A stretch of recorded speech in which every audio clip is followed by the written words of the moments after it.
আজকে বাংলাদেশের মানুষকে সিদ্ধান্ত নিতে হবে যে আমরা কি আমাদের দেশকে এগিয়ে নিয়ে যাব নাকি আমরা ঝগড়া ফ্যাসাদে লিপ্ত থাকব। আমরা ইনশাআল্লাহ লবণের মূল্য নির্ধারণ করেছি, যেই মূল্য পেলে লবণ চাষী ভাইদের স্বাবলম্বিতা, অর্থনৈতিকভাবে তারা সচ্ছল হবে। আস্তে আস্তে 20 কোটি মানুষের 40 কোটি হাত, প্রত্যেকটি হাত শ্রমিকের হাতে রূপান্তর করতে চাই আমরা। এই এলাকার এই কয়েকদিন আগে যে বন্যা হলো, অতিবৃষ্টির কারণে এই বন্যায় বহু মানুষের ঘর বাড়ি নষ্ট হয়ে গিয়েছিল।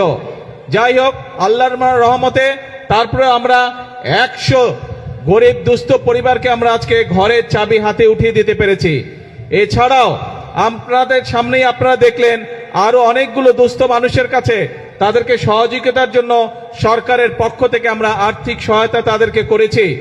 কিছু দুস্থ মহিলাকে আমরা চাল দিয়েও সহযোগিতা করেছি।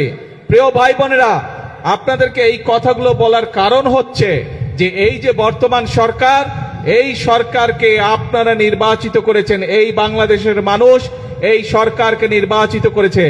কাজেই এই সরকারের দায়িত্ব হচ্ছে বাংলাদেশের মানুষের পাশে থাকা। এই সরকারের দায়িত্ব হচ্ছে বাংলাদেশের মানুষের সুখে দুঃখে থাকা।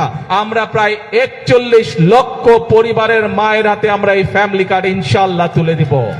আগামী 4 বছর ধরে এটি চলবে। আরো অনেক মা বোনেরা এই ফ্যামিলি কার্ডের আওতায় আসবেন।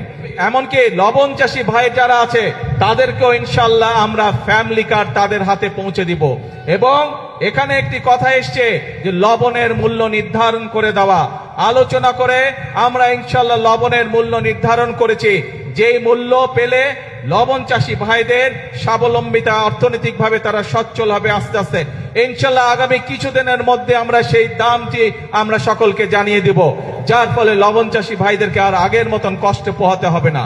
মাতার বাড়িতে পুরা দেখে আসলাম, এবং শুধু মাতার বাড়ি নাই, সেই চট্টগ্রামে মিরেশরাই থেকে শুরু করে সমগ্র অঞ্চলকে আজকে আমি দেখেছি, হেলিকপ্টারে আমি দেখেছি। কেন দেখেছি? কারণ এই যে আমাদের সামনে বিশাল সমুদ্র, এটি হচ্ছে এই বাংলাদেশের সম্পদ, এই দেশের সম্পদ। এই যে বিশাল সমুদ্র, এই সমুদ্রের মালিক হচ্ছে এই বাংলাদেশের জনগণ। এবং সেজন্যই এই সমুদ্রকে কিভাবে ব্যবহার করে বাংলাদেশের মানুষের তাদের জীবন ব্যবস্থা উন্নত করা যায়, সেই পরিকল্পনা কিভাবে গ্রহণ করা যায়, তার জন্য আজকে আমি মাতার বাড়ি গিয়েছিলাম। এই যে চায়না থেকে আমি ঘুরে আসলাম, তাদের সাথে আমি কথা বলেছি। সেখানে তারা কয়েক শত মিল কারখানা তৈরি করবে, এবং এই মিল কারখানাগুলোতে সমগ্র চট্টগ্রামের মানুষ ইনশাআল্লাহ সেখানে কাজ করার সুযোগ পাবে।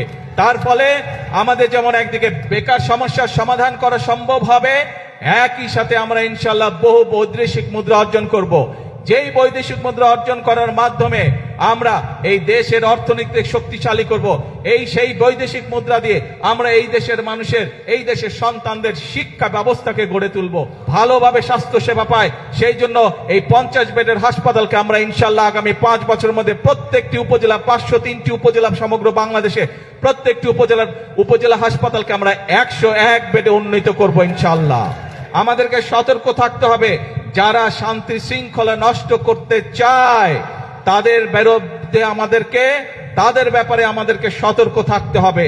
আজকে বাংলাদেশের মানুষকে সিদ্ধান্ত নিতে হবে যে আমরা কি আমাদের দেশকে এগিয়ে নিয়ে যাব নাকি আমরা ঝগড়া ফ্যাসাদে লিপ্ত থাকব, নাকি আমরা বিভ্রান্তকারীদের সাথে থাকব। এই ব্যাপারে আমাদেরকে সিদ্ধান্ত নিতে হবে। আমরা জানি বিগত স্বৈরাচার আমলে এই দেশের জ্বালানি বা বিদ্যুৎ খাতকে কয়েকটি গুটি সংখ্যক ব্যক্তির হাতে তুলে দেওয়া হয়েছিল। তাদের স্বার্থ হাসিলের জন্য বিভিন্ন পরিকল্পনা গ্রহণ করা হয়েছিল, যা এই দেশের মানুষের পক্ষে নয়। খুব স্বাভাবিকভাবে সেই জ্বালানি ব্যবস্থা বা বিদ্যুৎ ব্যবস্থা, যেটি অপরিকল্পিতভাবে যেই ব্যবস্থা গুটি কয়েক মানুষকে সুবিধা দিয়েছিল, সেটি যদি জনগণের স্বার্থে সেই পরিকল্পনা করতে হয়, স্বাভাবিকভাবে কিছু সময়ের প্রয়োজন। আমরা এরই ভিতরে তার কাজে হাত দিয়েছি। ইনশাআল্লাহ সমগ্র বাংলাদেশের মানুষের সামনে আগামী 10 বছর আমাদের জ্বালানি পরিকল্পনা কি হবে, আগামী 10 বছর ইনশাআল্লাহ বাংলাদেশের বিদ্যুৎ ব্যবস্থা কি হবে, সেই প্রস্তাবনা আমরা জাতীয় সংসদে উপস্থাপন করব।